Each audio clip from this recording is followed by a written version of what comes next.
Hi, good evening. I'm a little bit shorter. Okay, yeah, thank you very much. That was great. That was a good segue into what I'm going to talk about. My name is Kirk Troberg. I am the Community Wildfire Resilience Coordinator for Northwest Washington, which is a mouthful of title. I cover 7 counties, so I cover Whatcom, Skagit, Snohomish, San Juan, Island, Clallam, and Jefferson. So the whole northwest portion of the state, but there are I have 7 counterparts across the state, covering various pieces of geography. And I have been fighting fire in Washington, really all across the western U.S., from Alaska to California, but I think this is going to be my 19th fire season. So I've been around here and I've been working for the DNR out of Cedar-Woolley since 2010. And I'm going to talk, so Rob had that wheel up, and the very first wedge he highlighted was the kind of communities wedge, and that's what I want to talk about, is what you guys can do. You know, we talked about fire-adapted landscapes, fire-adapted management practices. Fire-adapted communities is the human element of that, right? Like where we live, where we operate, where we work, all that stuff. So I'm going to talk about this is by no means the only way to participate in being a fire-adapted community, but it is the most common, and that is the FireWise USA program. Let's see if I can get mine. There we go. Okay. So the FireWise USA program, quickly, is a recognition program. It's administered by the National Fire Protection Association, which is a nationwide nonprofit. And it's aimed at educating and organizing communities to take action and reduce the risk of wildfire at the local level, protecting homes and neighborhoods. The main concept here being that wildfire is a landscape scale problem with community scale solutions. There are over 1.5 million people across the United States that live in FireWise sites. 42 states are participating. In the 7 counties that I just named that I work in, we have 42 FireWise sites, including several in Skagit County, Colony Mountain, Butler Hill, Diabsa Creek, Marble Gate, Shelter Bay. I'm probably forgetting a couple. But there have been several FireWise communities in Skagit County over the years. It is really focused, this graphic is going to look really similar to one you saw in the last presentation. It is really focused on protecting structures and managing the space around them up to 100 feet. We refer to that area around the structure up to 100 feet as the home ignition zone. So in that graphic, the big home ignition zone, or HIZ, is split up into 3 smaller zones. The red line is 0 to 5 feet. The orange line is 5 to 30 feet. And then the big green line around the outside is at 30 to 100 feet. And depending on how far away from the structure you are, the recommendations vary a little bit. The reason we focus on 100 feet, and what I want to preface before I go into the latter part of my presentation here, is that when homes burn down or catch fire in a wildfire event, the source of ignition on the structure is almost always embers. So, little tiny firebrands that float down and land in your gutter and catch the leaves in your gutter on fire, and that transfers to your roof, which transfers to your house, et cetera, et cetera. It's pretty rare that a home is ignited by a fire front that just works its way all the way to it, right? Because how many of you, just real quick, how many of you, if you took 100 feet from your house, would put you on your neighbor's property? Yeah, okay. Yeah. Right? So that right there, the show of hands there, is the reason that this is a neighborhood and community scale solution.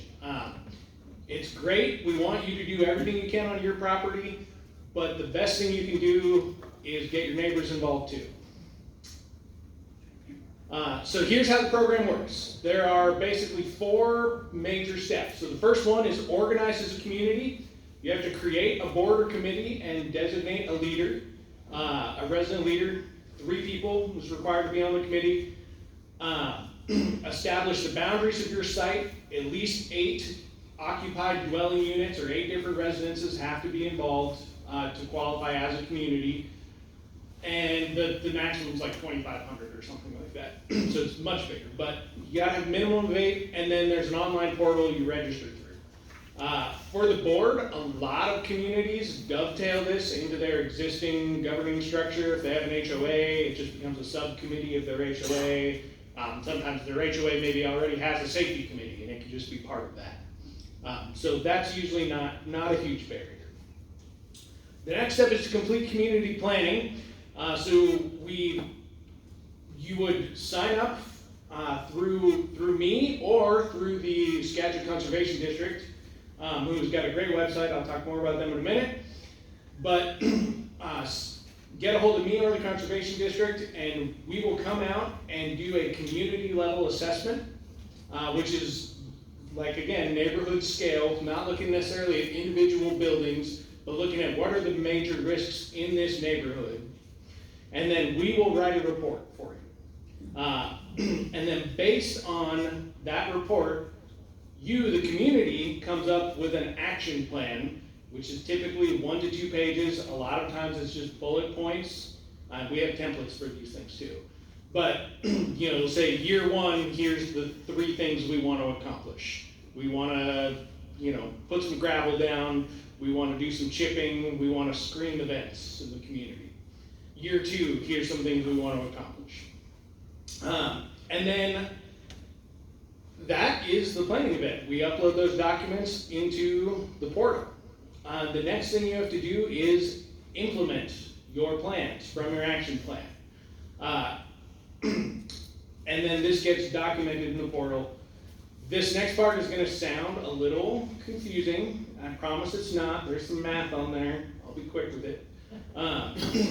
But you have to invest the equivalent of 1 volunteer hour in either time or money per participating dwelling unit in the community. So the Department of Labor comes up with a value for a volunteer hour. It's currently like $33.49 an hour. And if you have 10 participating dwellings, you would need to invest either 10 hours, $335, or a combination of the 2, 5 hours and half the money, to meet that investment. Communities usually blow right past this.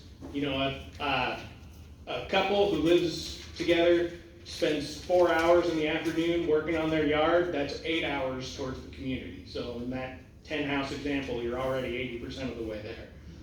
2 houses do that, you're way past it. And then you also need to, and this, I don't actually have a bullet for this one, but you need to perform a community education event where you discuss wildfire safety with your community. You can hand out flyers. It can be incorporated into an existing community picnic. A lot of, we have a Labor Day gathering or a 4th of July gathering, and they just incorporate a wildfire safety element into that, and that satisfies the need. Then you report your investment through the portal, which we'll help you with, and you're off and going as a Firewise community. What are the benefits of that? So the number 1 benefit is safety, right? You're reducing the risk both to yourself and to the community as a whole in both life and property. Time and energy spent on prevention saves time and energy spent on suppression.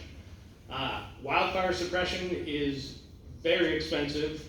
Prevention dollars go much, much farther than suppression dollars, right? It's far cheaper to prevent a fire than to put one out. There's also a community building aspect. So, 1, it's just neighbors working together, which is a great thing on its own. But it becomes an even better thing during an emergency, right? When all of a sudden there's some anxiety in the air and things are going real fast, and it's good to have a working relationship. There are some ancillary financial benefits. Firewise USA sites can receive preference when applying for certain grants. And some insurance companies, and I've heard of one instance of this occurring in Washington so far, but some insurance companies do recognize fire-wise communities and will offer a discount on your homeowner's insurance, or there have been instances where homeowner's insurance is canceling insurance, but if you can prove that you're a fire-adapted community and that you're taking some risks, maybe they'll reconsider. You have a better chance of keeping your insurance. And then publicity. Firewise USA sites get metal signs they can slap up in the community and say, hey, we're a Firewise community to anyone that comes in and out. Some things to remember about this.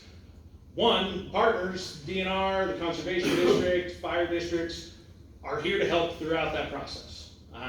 It's not me giving you this presentation, leaving, and then expecting to see a bunch of emails about you becoming Firewise communities. We're trying to spur the engagement here.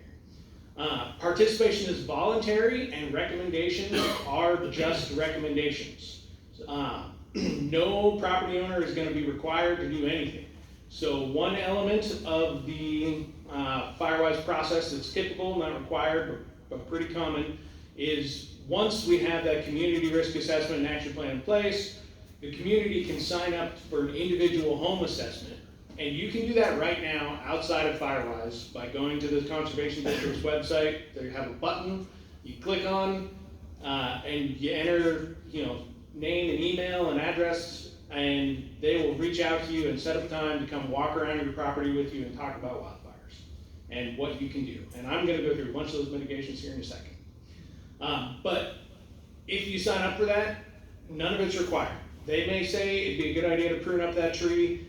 If that's a special tree to you, we'll come up with some other mitigations. We'll treat the tree like a structure. We'll look at some other things we can do. No one's going to require you to cut down a tree.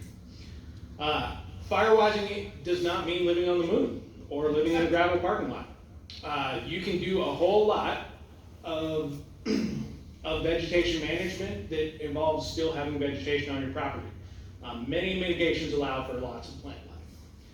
And then something else to remember is just that as kind of Rob mentioned, the fire serves a natural ecological function. We are not trying to eliminate it from the landscape. What we're trying to do in communities is keep it low intensity and manageable when it does occur, so that fire departments and firefighters can deal with it, put it out, and protect your property. There's a good photo set right there. Those are taken from the same spot. That's the same piece of property, and it's just a before and after they did their Firewise and fuel reduction. Little things like that can make a big difference.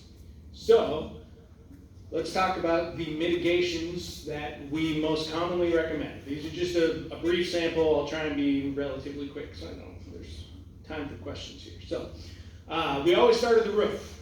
The roof is the most exposed and largest surface area on your house generally, and so it is your biggest risk.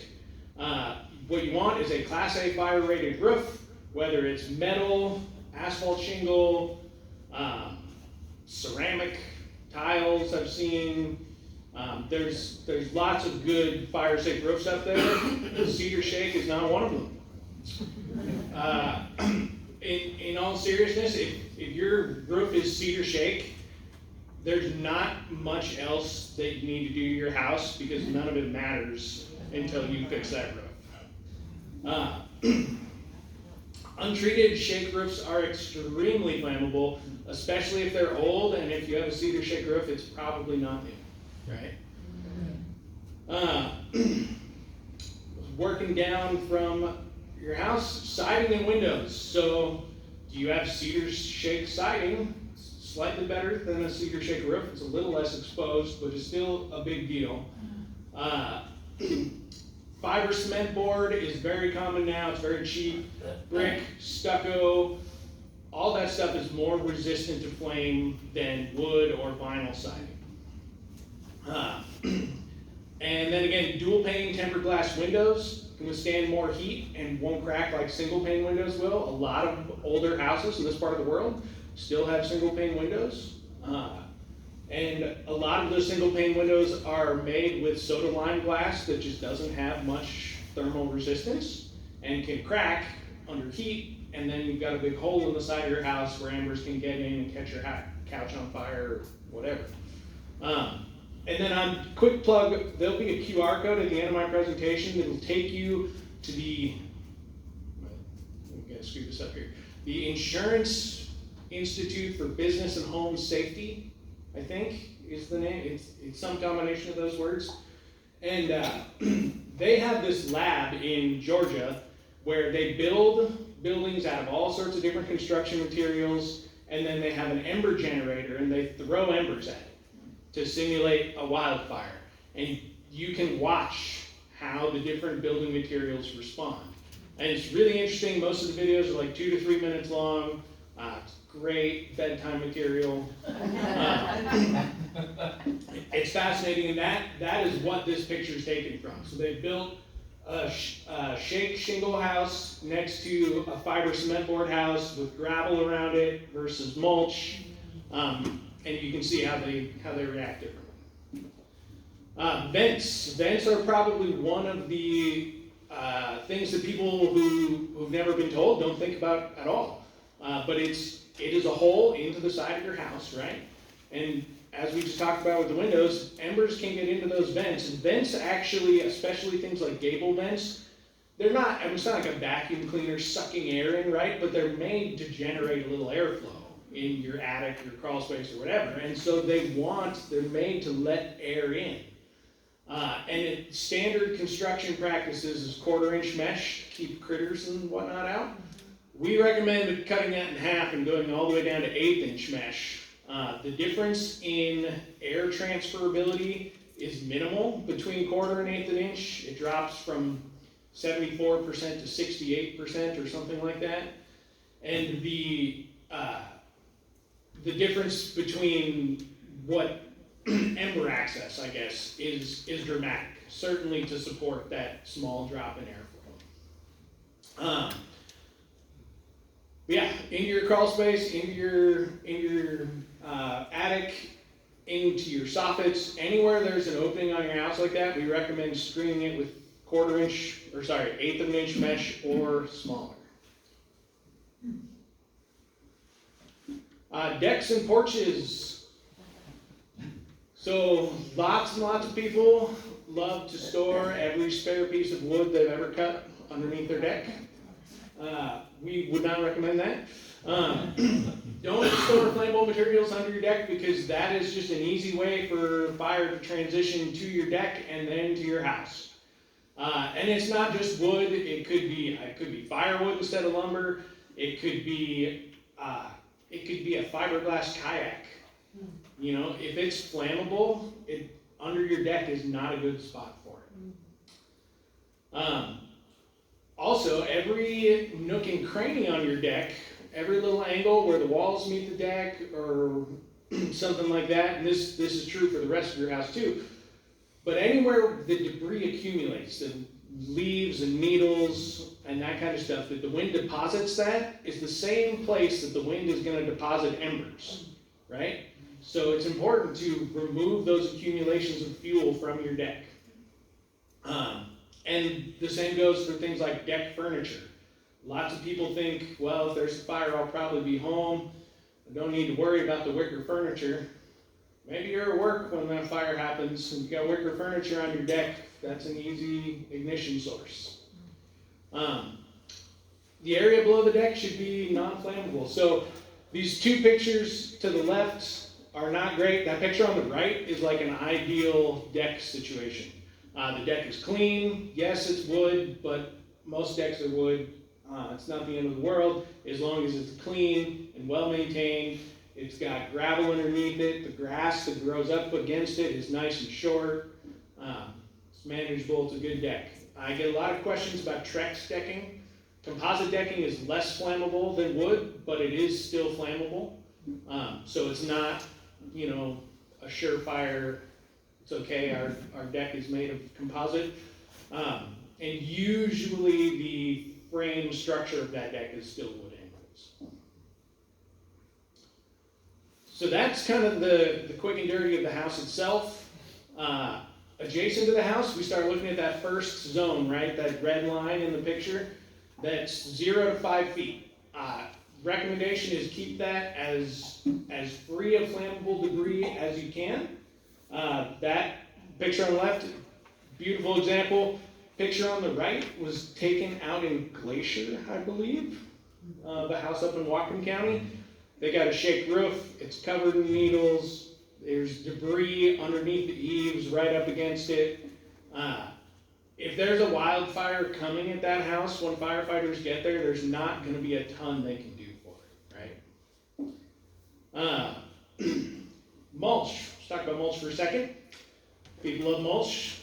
I have some mulch in my house. It helps maintain soil moisture, soil temperature, discourages weeds, prevents erosion, it looks pretty, if it's fresh, sometimes it even smells good. However, not always a good thing. So in this picture, this is a combination, it wasn't just mulch. The culprit here was mulch mixed with arborvitae. But on either side of the door. yeah, if you look close, it's kind of hard to tell on the big one, but you can actually see the stems of the arborvitae are still there. But what happened is someone had tossed a cigarette down in the mulch. It started a little fire in the mulch. They crawled into the arborvitae. Whoosh. The house, still there, but that's serious damage. You look at the hole in the roof. That's, it's not something that's just, slap a patch on and call it good, right? So really discourage mulch use in that 5 feet around your house. Especially shredded western red cedar, very common in this part of the world because it's easy to get, very flammable. Use low phosphorus mulch, use a rock mulch if you can. How many of you have propane tanks? Oh, a couple, okay. So a lot of people think of propane tanks as kind of an eyesore. And so usually they hide them. And one of the most common ways of hiding them is letting vegetation cover them up. Not necessarily the best way to do it. Remove vegetation from around your propane tanks, ideally too, maybe they'd be on a gravel or cement pad. But the way the propane tanks operate, if you got a lot of fuel buildup around them, and that catches fire, it's going to heat up the tank. Propane tanks are pressurized. As the liquid gas inside the tank heats, it wants to expand, which builds up pressure in the tank.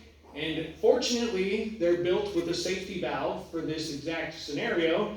But usually that safety valve is underneath that cap right in the middle. And what happens is it opens and it vents. It releases that pressure. In the event of a wildfire, it's releasing gas, highly pressurized, straight up. That gas is probably going to ignite because of the wildfire. And so you actually can get like a 20 or 30 foot torch coming out of the top of your propane tank. If your propane tank is underneath a tree, you can see how these things build on each other, right? It can be bad news. So it's unlikely that your propane tank is going to explode in that scenario. Something with that safety valve would have to not be working, but they can create a pretty serious hazard in themselves, especially if they're the bottle propane tanks that sit upright up against the house. And I know these cylindrical ones have to be usually, I think it's like 20, 25 feet from the house by code, but they have the standing ones that you can put right up against the house. And so the best thing you can do, keep them clear, treat them like a small building, keep them totally free of debris and flammable vegetation. Let's talk about some of the things you can do. So like I said, it doesn't have to look like you're living on the moon. It can look like that on the right side. Recommendations are planting clusters. Cluster your plants to eliminate the continuity of fuels, to keep fire from having opportunities to move. Incorporate things like rock features or water features if you've got access to the water. Keep patches of lawn, if you've got green grass, one, keep it green if you can, and two, keep it mowed to 4 inches or shorter during the summer. And then create some vertical space. So this stuff, and I talked about like planting in clusters to kind of eliminate the continuity of fuels. The closer you are to the house, you want to eliminate the horizontal continuity of fuel. The farther you get away from the house, that horizontal continuity of fuel becomes a little less important, not unimportant, but a little less important. And the focus becomes more on ladder fuels, or the vertical continuity of fuel. Meaning you want to eliminate fuels that create a ladder that gives fire the opportunity to climb off the ground and up into the canopies of trees, right? So yeah, continuous vegetation up the ground in large trees creates path for fire to burn. Where it becomes more dangerous, if fire gets into the canopies of trees, it can throw more embers a lot farther and really exacerbate things. Use native fire-resistant plants in your landscape. Native plants are native here, right? They thrive in our conditions, generally speaking. They're also generally less flammable. Use plants that are less flammable anyway. So succulents, ground covers, turfs are less flammable than things like grasses and conifers. Yeah, some are more drought resistant. And so let's talk about some bad plants real quick. Flammable plants, juniper, Scotch broom are both really, really oily plants, and as a result, they burn readily and they burn very hot. Scotch broom, when it's burning, the smoke is like jet black. It doesn't look like a vegetation fire when you see Scotch broom burning. Really high oil and resin content. Arborvitae, in addition to being really a compact, dense fuel, the problem with arborvitae is in the fall, some of the needles die, and where do they go? They fall into the plant.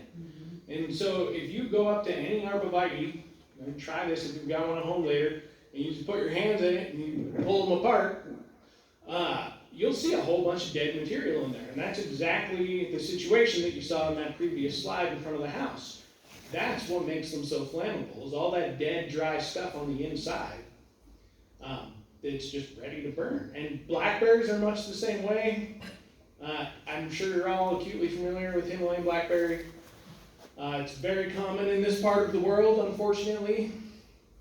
But what happens every year, those canes die and they fall in on each other, and the new ones grow up and over the top, and the leaves fall off and they fall down in the canes. And you just have this big mass of fuel that's ready to burn. And in addition to all that, with blackberries, it's really hard to get in there and deal with it, right? So if you can eliminate them on the front end, that will help you out. Dispose, beyond, within 100 feet of structures, but kind of beyond your landscape yard. You just want to get rid of, like I said, those vertical continuity items. So heavy accumulations of dead and down materials, reduce your invasive species, thin some unhealthy understory trees if you can. If there's a small tree that's shaded out by all the bigger trees, it's not going to make it, take it out. Some other considerations, just things to think about that help us. One, shade is good, right? So fire-wise recommendations almost never involve the total removal of a mature tree. Almost never. It would be a very rare situation where we would get into that. Shade is good, mature healthy trees are good. Yeah, all that stuff's a benefit. If you've got a big piece of property and you've got some paths around it, we can take advantage of those. This is the QR code that will take you to the YouTube page for the Insurance Institute for Business and Home Safety. They've got a whole playlist of videos there, like I mentioned, that walk through a whole bunch of this stuff. And that is what I've got. So, thanks.